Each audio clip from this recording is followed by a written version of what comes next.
My dad built up a mattress business doing 3.9 million in revenue up until '08. Had 20 plus employees, 8 stores, just an absolute badass in every sense of the word. Unfortunately, really lost it all because of the recession. If it weren't for his sacrifice, none of this would be possible. The Airbnb deal was 11,500, 21 mattresses, but they found me on Twitter. I did it on New Year's Eve. Mattress Firm is selling this for 6-7 grand. You could get it for 2 grand from me. Why are you wasting your money? Do you like your money in your bank or in another person's bank?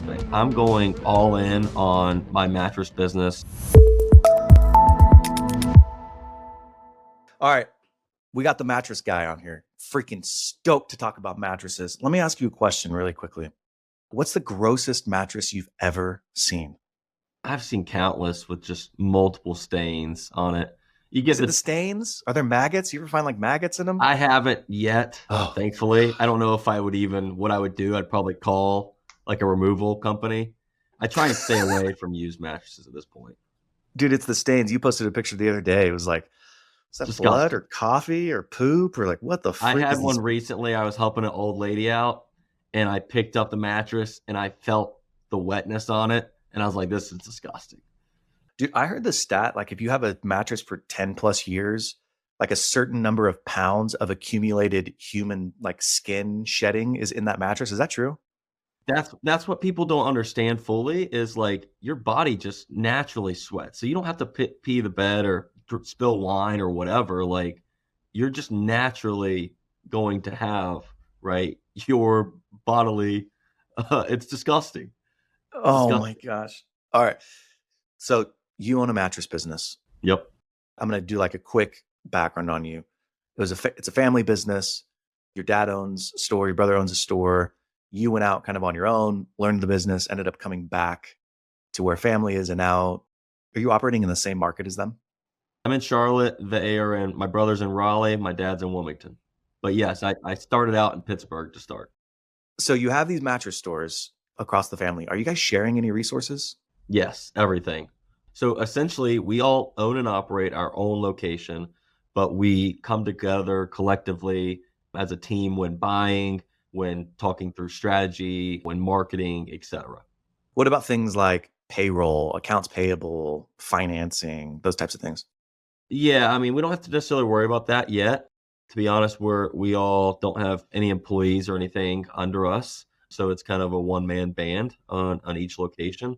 But in the future, yes, like we're talking about rolling out online as well here in the next 3 or 4 weeks. That'll be something where we share expenses and everything on all that. What's the name of the company? Direct Outlet Mattress. Direct Outlet Mattress.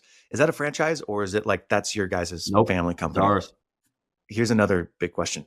I don't remember the name of the companies, but it's the mattress company with like a red sign. But they have all these brick and mortars everywhere.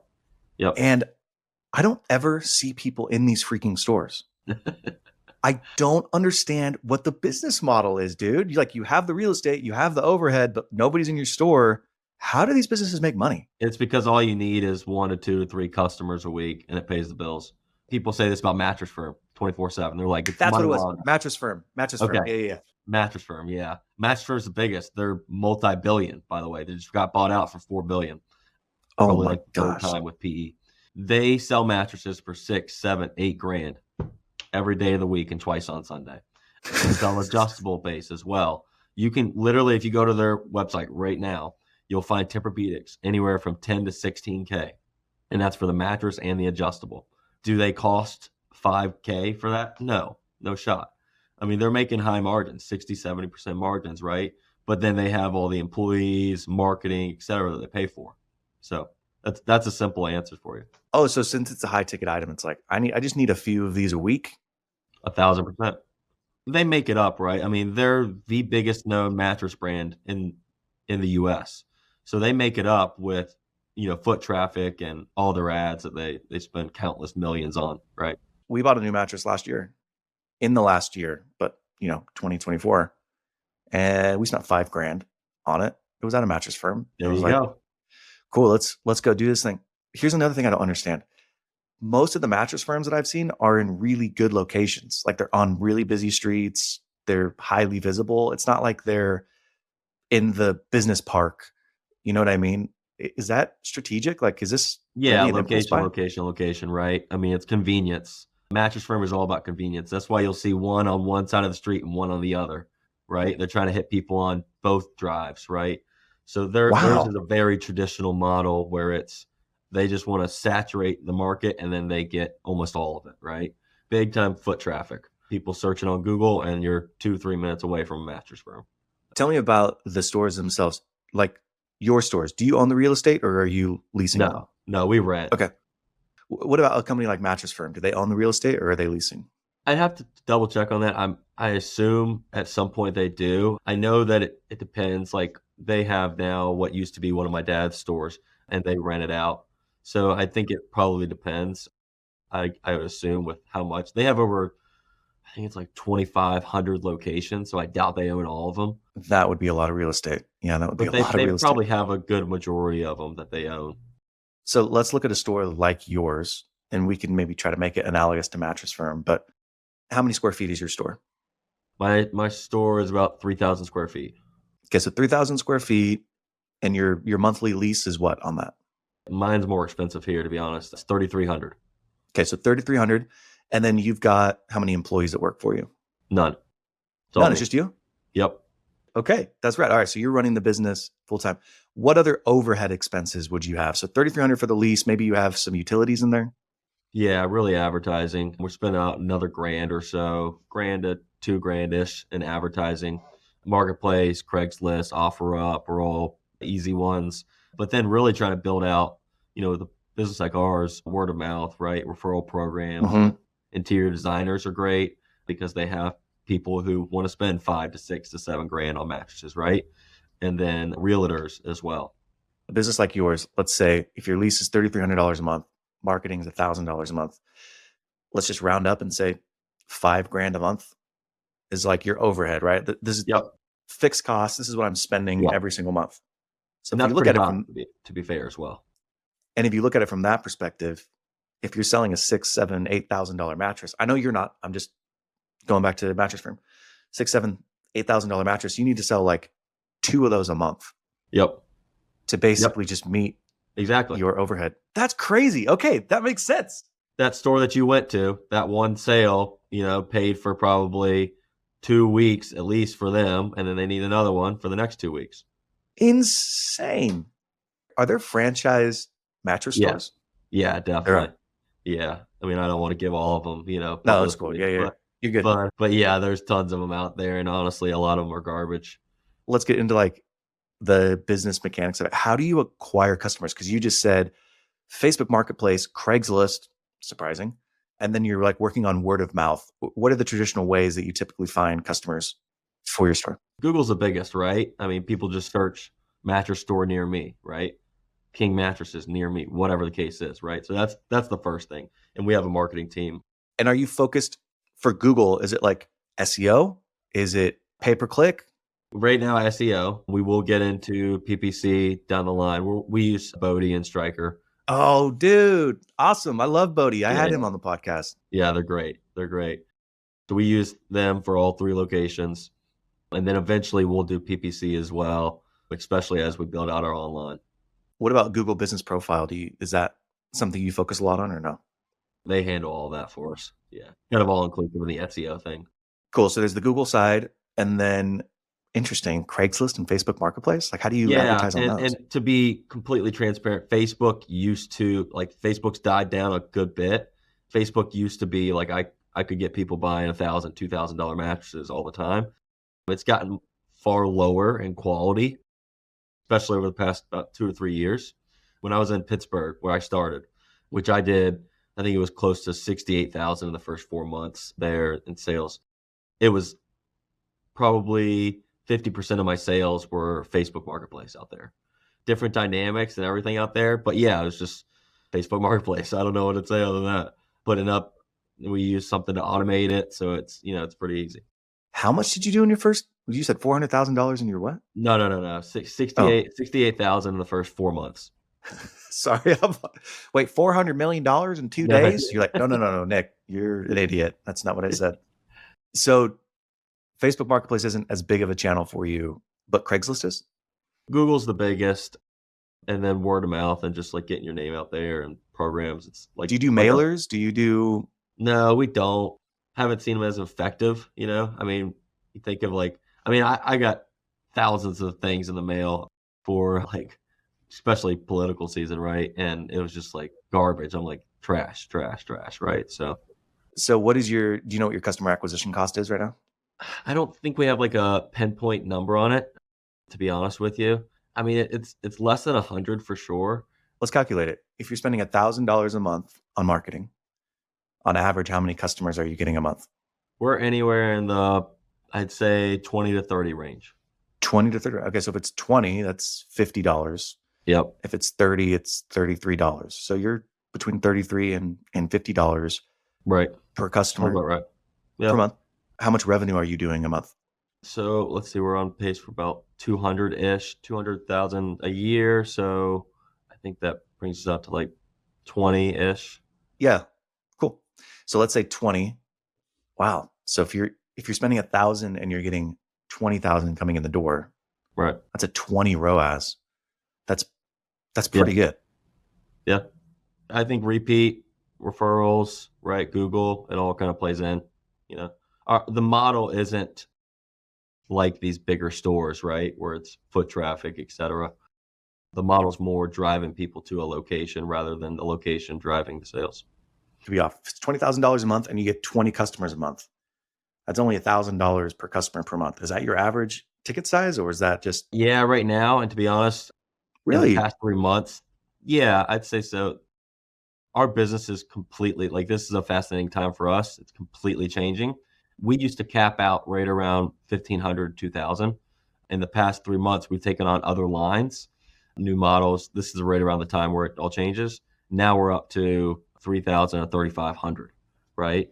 So almost doubling our total ability there.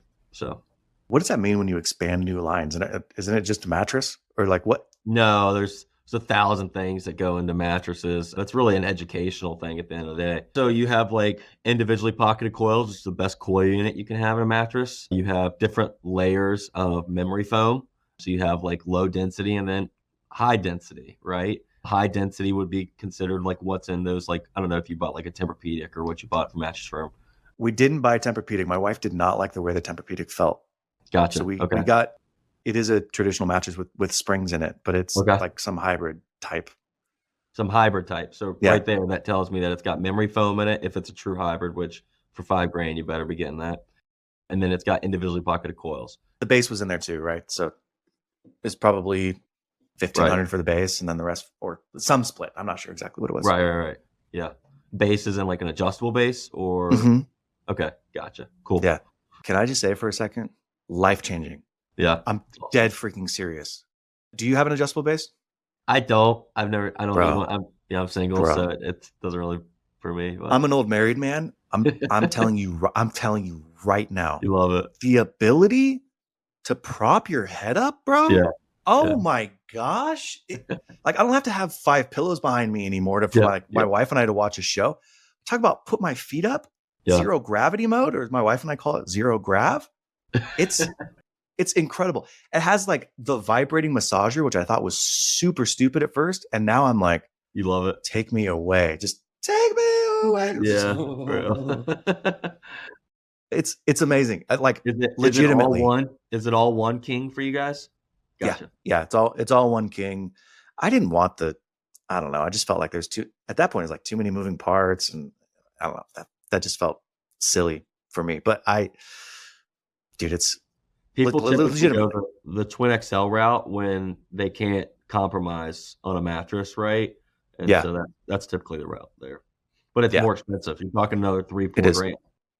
It is. And like, honestly, I fall asleep really easily. So I was good to go with whatever my wife says. Guys always just do whatever their wife says. It's really how Yeah.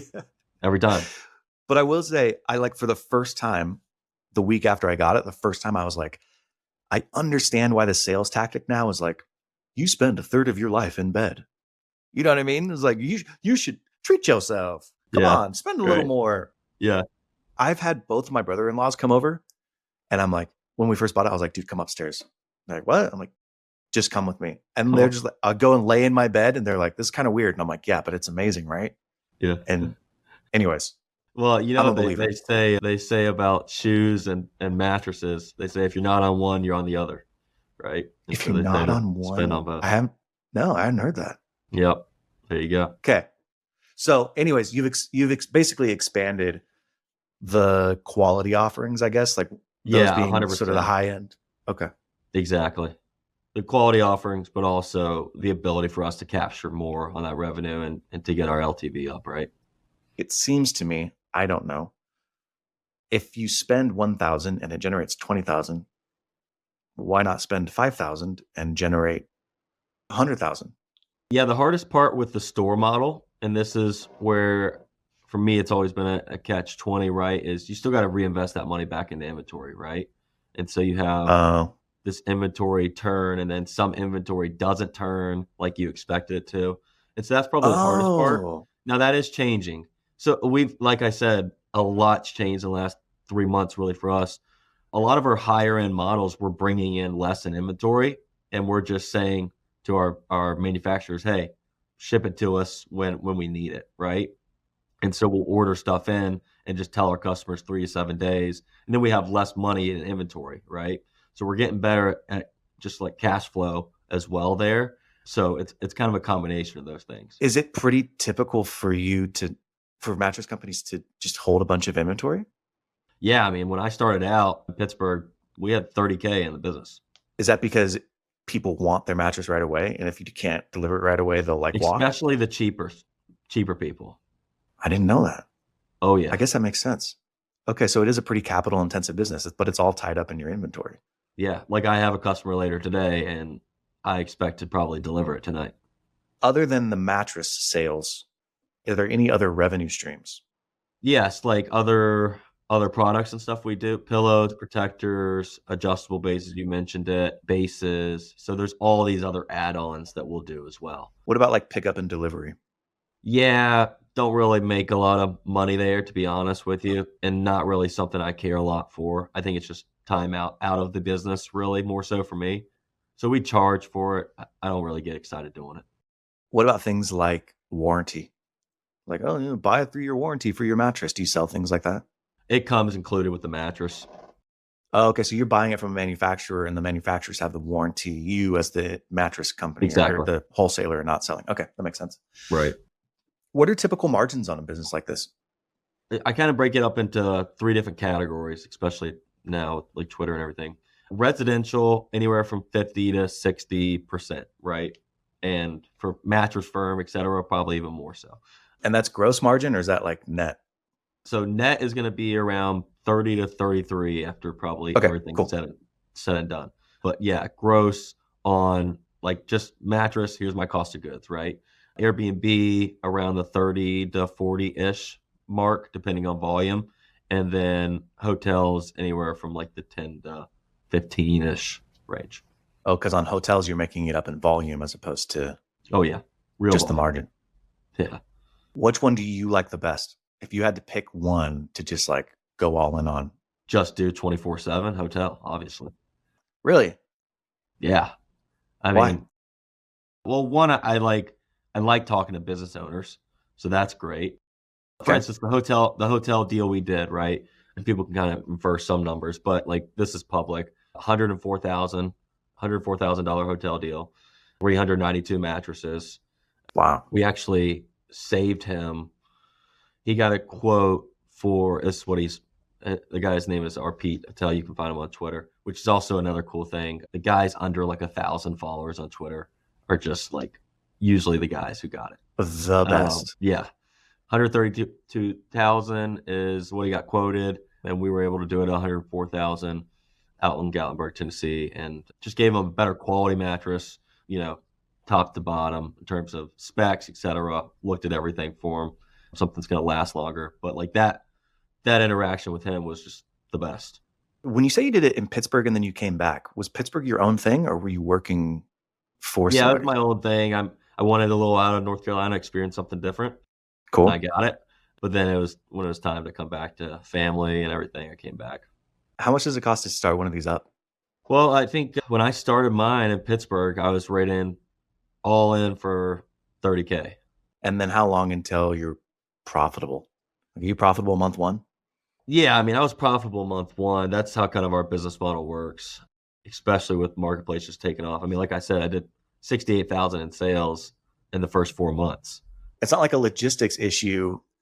You personally could sell 100 mattresses a month, or you could sell 10 mattresses a month. It doesn't really matter. You don't need to add any more employees. So if I was doing it locally, I might.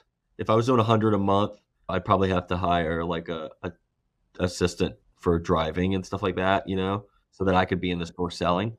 But if we were doing it online, no. That was what I was going to ask. You have companies like Purple, Casper, these like direct mail, which we tried first. That was the first one that we bought. We're like, we need a new mattress, and we bought that. And I was like, this is junk. Which one? I love hearing this. I don't remember which one. I know So it was you one can of just say both, Purple and Casper. You didn't like sure either. Purple and Casper. I want to say it wasn't one of them. I want to say it was like another one that is like whatever. Another marketing company disguised as a belt company. I'm not saying it because I don't want to out them. I literally just don't remember. Like I'll ask my wife and I'll text you later. But we got it, and I like laid on it, and I was like, not good. Like what are we doing here? So we ended up returning it, and that's when we went to the Mattress Firm and like tried out all the mattresses. But they're marketing companies, like you said. That's essentially what they're doing. They're going out, they're just acquiring customers, and they're drop shipping basically. How do you view them as competitors? Are they totally different businesses, or are they real competitors? They're real competitors because they have share of mind. We're kind of targeting that now and a little behind it, but I think long-term quality wins. And so I think the problem with a lot of these companies is they haven't really figured out the mattress side of things as much as the marketing side of things, and they're going to lose on quality long term. When you say the mattress side of things, why? Is it just because they're the manufacturer? But yeah, they just put cheap crap in their mattresses, and then they have great profit in the short term, but long term it's not going to last and uphold. Do they have to put cheap crap in their mattresses because of the way that they're shipping it? No, they don't have to. No, No. Okay. we have some of the companies we work with, people I ship to on Twitter, largest manufacturer of memory foam and hybrid mattresses in the U.S. They make a damn good mattress. I sleep on it personally. It's Tempur-Pedic quality without the price. That's what I ship to everybody. This is the thing that's really interesting about what you're doing is you have the traditional brick and mortar, which is cool, and it's like it's geographic based. You know what I mean? Like Yep. that's how you're acquiring customers is locally. And then you went out and built this brand on Twitter where you're the mattress guy, and you've just totally niched down on it, but you've generated sales from it. I want to say I saw a tweet saying you've generated like $150,000 in sales Yep. just from Twitter. Exactly. The hotel For real? deal, an Airbnb deal, and then a bunch of residential. Yep. How do those work? Right? Are you online, or is it like you're taking a manual order and then All phone. I'm really? DMing with people. Yeah. Well, we haven't got it where it's like perfect, and I don't care. Like I'd rather struggle through the scale than anything, because then I'm talking to my customers, right? And I feel like a lot of people are missing touch with talking to customers and not getting because they want to automate everything and blah blah blah blah blah blah blah, right? Where it's like if you hear your customers, you're gonna know how to grow your business even better. Is that the plan? Is like, hey, we're never going to have a website where you can order, or is it No, like we that's are. in the work? You are. That's changing in the next 3 to 4 weeks, actually. What's interesting about Twitter is that you can spend $1,000 a month on Google and you're acquiring 20 customers. And I'm not going to say there's no cost associated with Twitter because there is a real time cost. Like you've spent a lot of time personally investing in that. But once business starts coming, there's no customer acquisition cost, right? Like it's sort of becomes a self-fulfilling prophecy. Did you know that when you started? Were you like, I'm going to be the mattress guy and that's how I'm going to get business? Or were you just thinking around and Yeah, I thought, talked about useless crap. I talked about 2 other business ventures that didn't work out. what were they? And then what's that? What were they? A cleaning business, which worked, but like it was just everybody and their mother does it. And then an SEO business as well that just didn't work out with a partner. It was in December when I finally was like, enough's enough. Like I just need to focus on mattresses. It was always December, weird. like 3 months ago? Yep. 150 grand in 3 months? Yeah.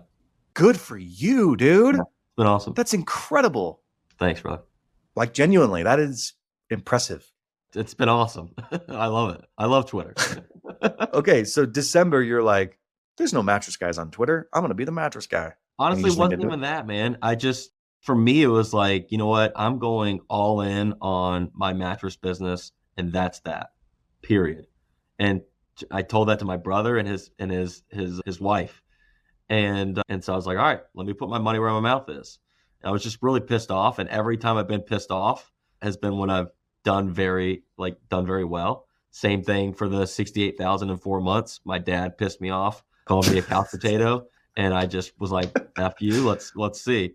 And then I sent him a screenshot like a year later of my numbers. But anyways, but yeah, December I was like, let's just do it. And I just started talking about mattresses 24/7.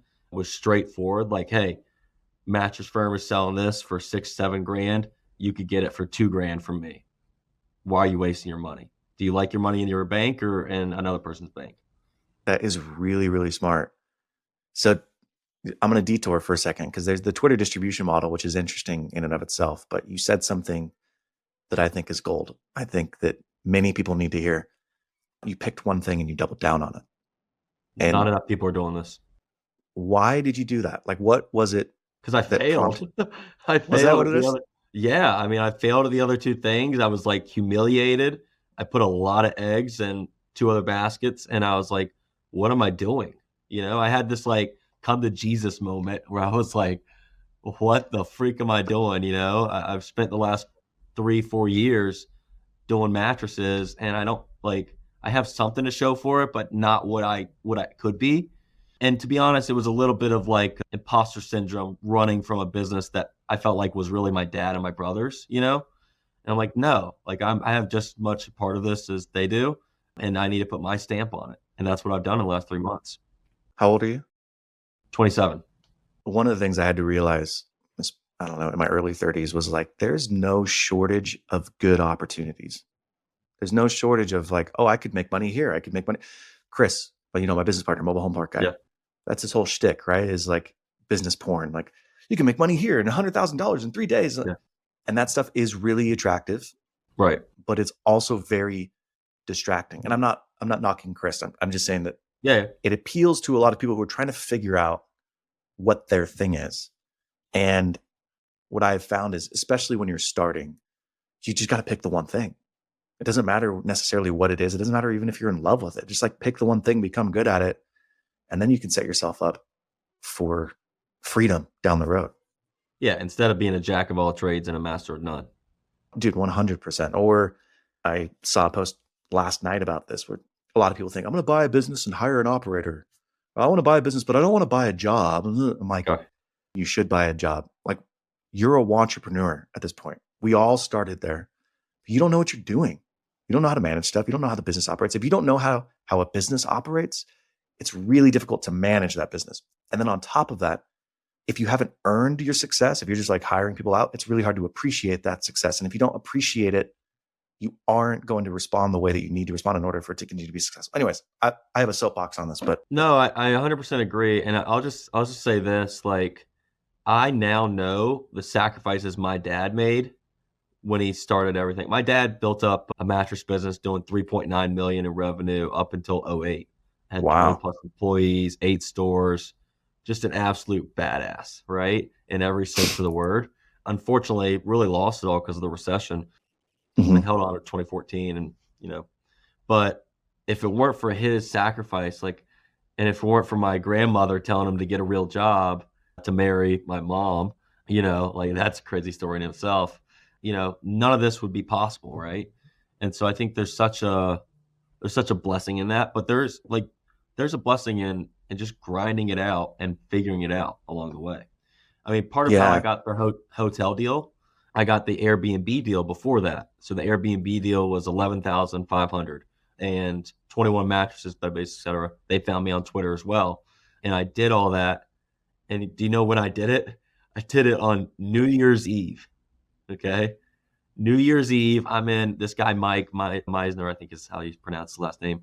He's off Twitter as well. And I'm in their their new places, just because like I wanted to get my part of the job done so that they can get their Airbnbs rolling. And so I was like, all right, frick it. New Year's Eve, this is what I'm doing. My friends are out partying, yada, yada, right? This is such a blessing, though. I knock it all out. I do a great job. And Mike's like, if you want to use me, as, referral or whatever, like if people want to talk or whatever, I'll be happy to hop on a call. The hotel guy was like, who do you got to talk to? I said, Mike. He hops on a call with Mike and then ends up going through the deal with us, right? That's awesome, man. But if it weren't for me like taking the initiative and like just grinding it out on New Year's Eve, and I could have gone out, drank my sorrows away with all my friends, right? Like, but it just like, to me, it's like, this is it. Like, put your money where your mouth is. If you're about it, go be about it.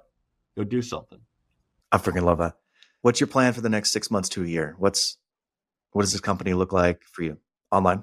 Building out online, locally, building out these referral programs even more so. I've already seen it.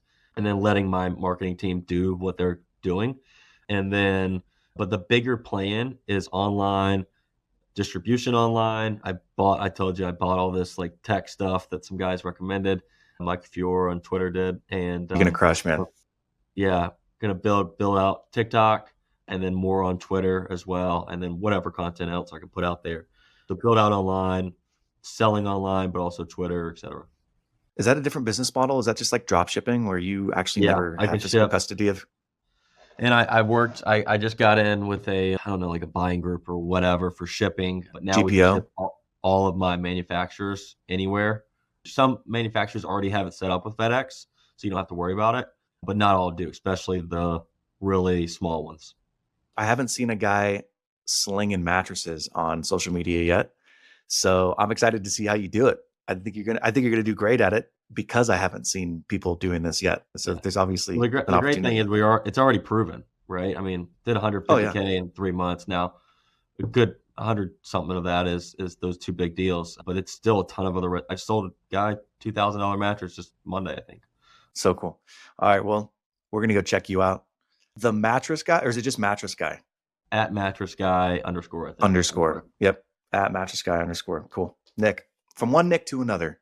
Thanks for joining. Appreciate you.